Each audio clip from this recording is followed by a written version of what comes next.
Kementerian Sumber Manusia bakal memperkenalkan satu aplikasi baru sebagai platform komunikasi dua hala antara kerajaan dengan pekerja tempatan dan asing. Aplikasi dalam pelbagai bahasa itu bertujuan membantu pekerja tempatan dan asing untuk menyalurkan maklumat terus kepada kerajaan.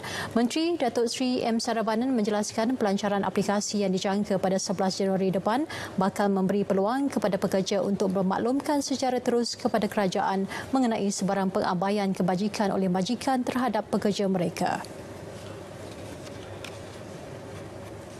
Sama ada pekerja itu daripada pekerja tempatan atau asing, tetapi hubungan dua hala di antara pekerja dengan kerajaan akan lebih erat dan mereka akan ada satu aplikasi yang mudah.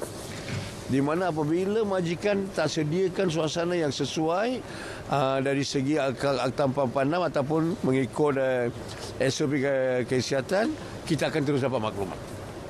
Dan tindakan tegas akan diambil terhadap mana-mana pihak. Aplikasi berkenaan juga merupakan platform aduan serta maklumat yang diberikan akan membantu mempercepat tindakan Jabatan Tenaga Kerja JTK sekiranya berlaku penindasan. Beliau terdahulu menyampaikan cek pinjaman pendidikan maju Institute of Educational Development MIED 2020 kepada 301 penerima di Ibu Negara.